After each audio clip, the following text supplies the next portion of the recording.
इसलिए मैं मुख्यमंत्री जी को कहना चाहता हूं, छेड़ो मत। हमने इतिहास बदले, नक्शे बदल जाएंगे उत्तर प्रदेश के। ये अधिकारी बेचारे गरीब सिपाहियों को क्यों पिटवा रहे हो? आप कहो मैं लखनऊ आ रहा हूं 28 के बाद कथा करके। आपके चीफ सेक्रेटरी को फिर कह रहा हूं, जो आप धमकी बता रहे हो पत्रकार बंधुओं, हाथ जोड़ कर नहीं बताने, तकलीफ है। मेरे सीना होगा। हम राजस्थान में मारे गए, हमने सीना दिखा, पीठ नहीं दिखाई। तुम्हारी गोलियां कम पड़ जाएंगी, लेकिन इस जुर्म को हम मिटा के रहेंगे जो उत्तर प्रदेश में गरीब लूट रहा है, व्यापारी लूट रहा है, फर्जी लोग जेल जा रहे हैं, अफीम चरस सट्टा गांजे का कारोबार हो गया है और लोग मर्डर कर दिए जा रहे हैं, मुकदमे लिख रहे हैं। गाजियाबाद जिले में मैंने प्रभारी मंत्री की मीटिंग में कहा था कि यहाँ मुकदमे लिखे नहीं जाते हैं। एक बहन ज्योति नाम की, उसको गैंगस्टर में भेज दिया, पड़ोसी से 10 लाख लेके गए, बाहर भटक रही है। मुकदमे नहीं लिखे जाते, अब दिखाया जाता है सर गाजियाबाद में 0 हो गया क्राइम। पूरा देश जानता है।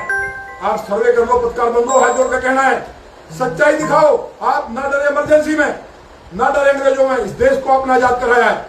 उत्तर प्रदेश में निकल जाओगे, अब तक की सबसे भ्रष्ट सरकार है। जनता तराई तराई करी है, रोम लूट रहा है, लीरोबासी बजा रहा है, मुख्यमंत्री जी को गुमराह कर रहे हैं। अधिकारियों का चेहरा महाराज जी को दिखाओ। मुझे उम्मीद है कि महाराज जी कौचली से बाहर निकलेंगे। इन अधिकारियों पे, चीफ सेक्रेटरी पे मुकदमा दर्ज करके जेल भेजें। मैंने प्रण किया हुआ है। कमिश्नर कुछ नहीं है, ये तो खाली लूट करके पैसे दे रहे हैं। ये तो 5 बच्चे शराब पी लेते हैं, पता नहीं किसी को, कभी किसी घटना में जाते हैं। गाजियाबाद से लोग पलायन कर रहे हैं, बहनों के कुंडल छिन रहे हैं, बाहर निकलना बंद कर दिया है, कोई लिख ही नहीं रहा है। कुछ चैनल लिखते हैं और मुकदमे लिख दे जाते हैं। अभी एक पत्रकार बड़े चैनल का रात को उठाया, जो कहीं चेक कर रहे थे इसके घर को। मैंने पता कर लेना पत्रकार बंधुओं, मैंने कहा कि इंस्पेक्टर साहब क्या मामला है? वो कहिए उठा के घेर के लाए वीडियो उसको, पत्रकार को। फिर मैंने संजय प्रसाद जी को कहा, प्रमुख सचिव गृह को, रात को 1 बजे कि मैं थाने में जा रहा हूं, सरकार मेरी है, मेरी भुजाएं फटक रही है।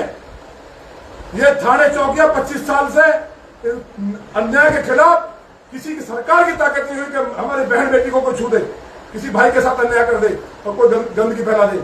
उस पत्रकार को रात को पीटा गया। जब मैंने उनको कहा संजय प्रसाद जी को, उन्होंने फोन किया, तब छूटा। एक पत्रकार नहीं है, जुर्म से जुर्म हो रहा है। कम से कम अपने लिए तो सच्चाई दिखाओ। क्या बिना पैसे दिए कोई काम हो रहा है?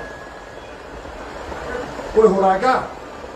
इतनी भ्रष्ट सरकार है। इसलिए माननीय प्रधानमंत्री से कहना है, लोग आपको भगवान मानते, माननीय मोदी जी, माननीय योगी जी को हम कहीं ना कहीं अब यज्ञ करने जा रहे हैं कि महाराज जी अपने पुराने रूप में आ जाएं।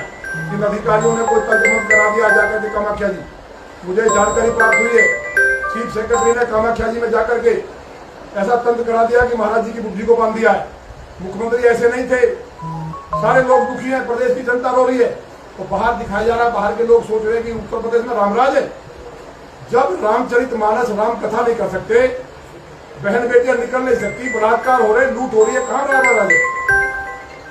कुंभ में क्या हुआ पता नहीं आपको?